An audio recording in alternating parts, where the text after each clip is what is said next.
Hello guys, good morning.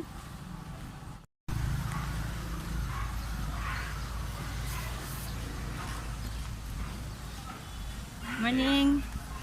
Yan, welcome back to my channel. Ayan, for today's video, meron kaming ngayon, activity. Syempre, as always, everyday, meron po kaming activity, no?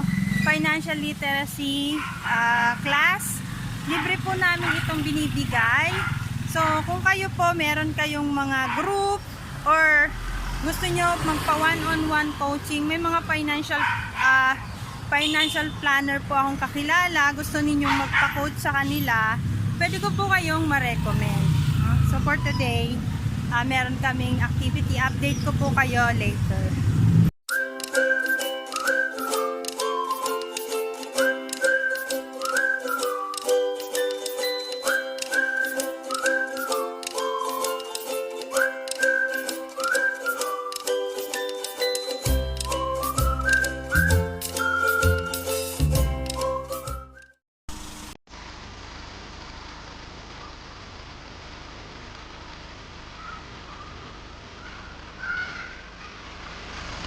Ayan guys, dito na kami sa aming venue. Dito po magpe-present kami ng National Healthcare Show. Ito po yung mga kasama ko. Pag-block na kayo lahat.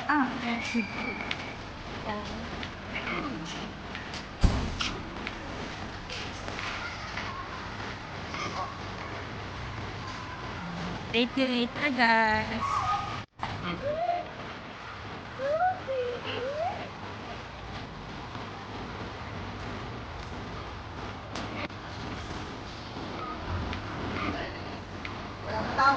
Ay!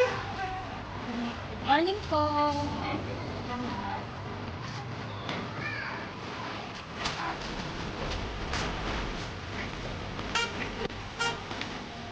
Hello guys.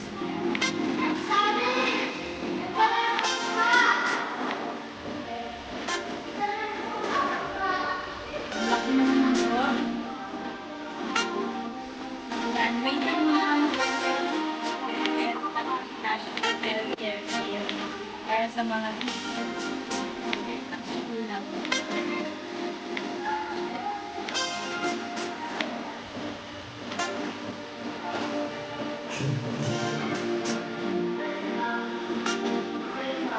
Guys, while we're waiting for the teachers, represent kayo ng National Healthcare Shield, si Coach Ed, Ma'am Jill, sa Alma, lawak mo. So, event area nila. Grabe.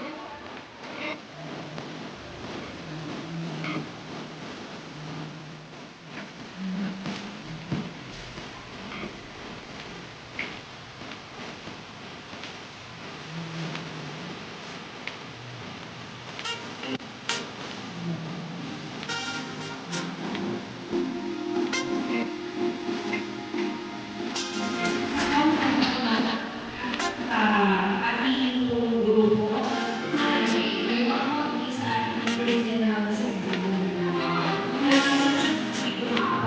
sa loob ng oras kailangan ko lang itanggal yung mga maraming dito nasa hindi ko sa seta yung nasa so at dito ang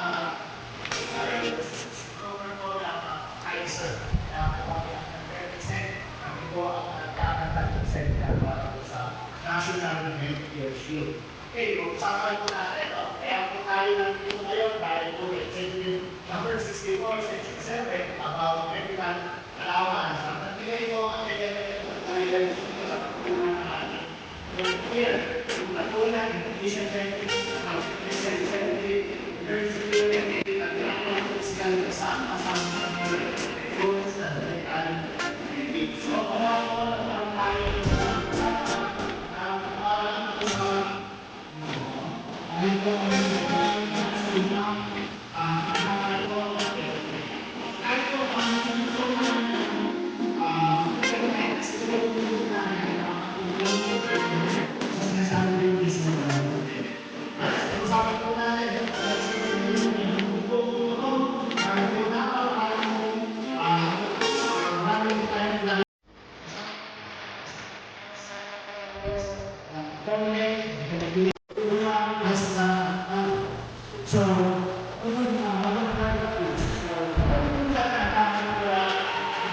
yung community.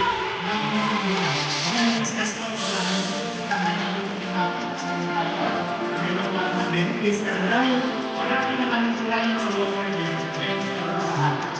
Dapat kasi hindi tayo 100 at dapat ang luma. Lalo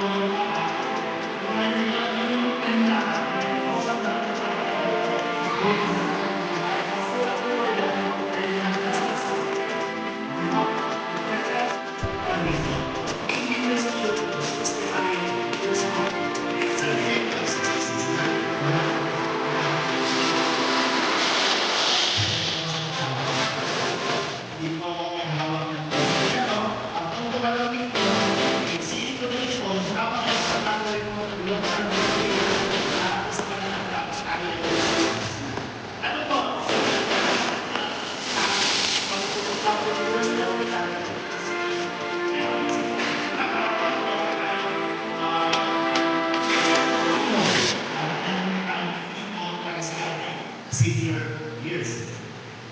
Okay, so pwede po tayo magkaroon ng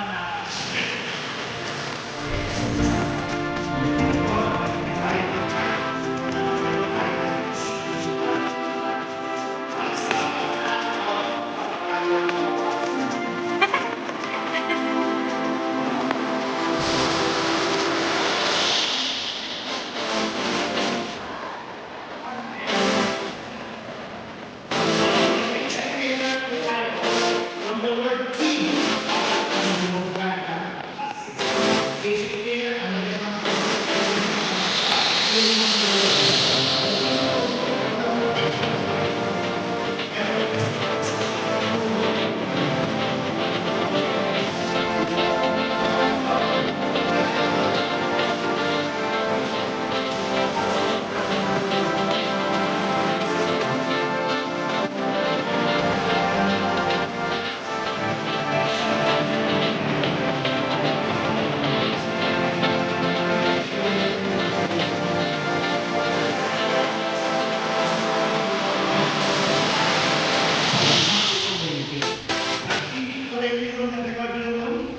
ang mga gamot na extendable ng isa at ito po napakahalaga. Yung mga bias is sa mga doktor. Pagkakilan is kasi po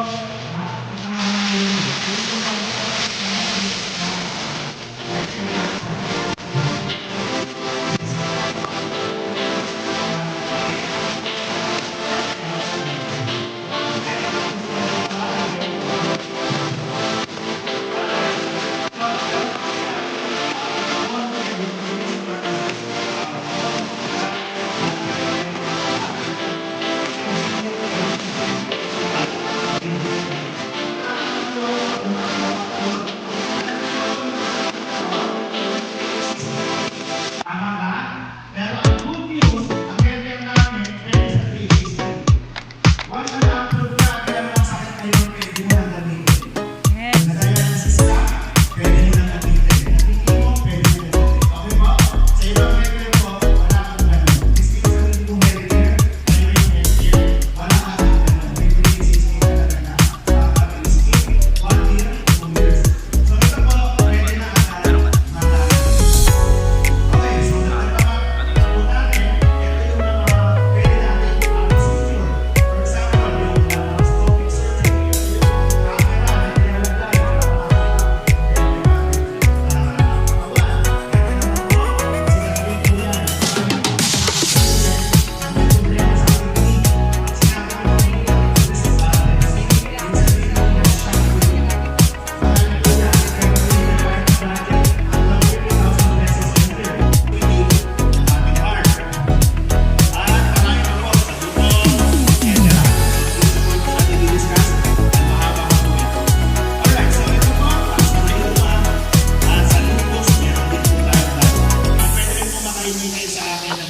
nilalagay, ma-review po natin.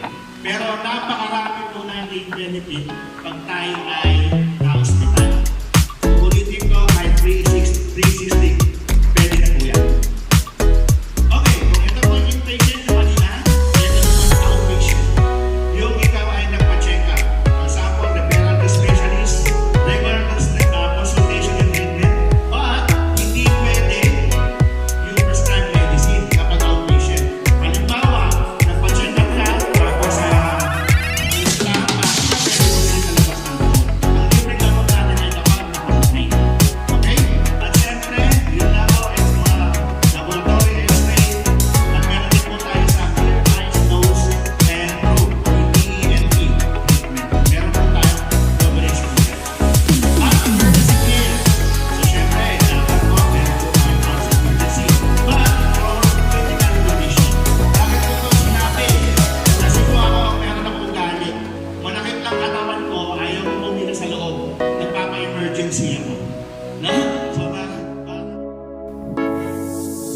Ayan, that's all for today's guys. Nakatulong na naman po tayo ang program ni Kaiser National Healthcare Shield sa mga kababayan natin at sa mga teachers natin na empleyado ng gobyerno.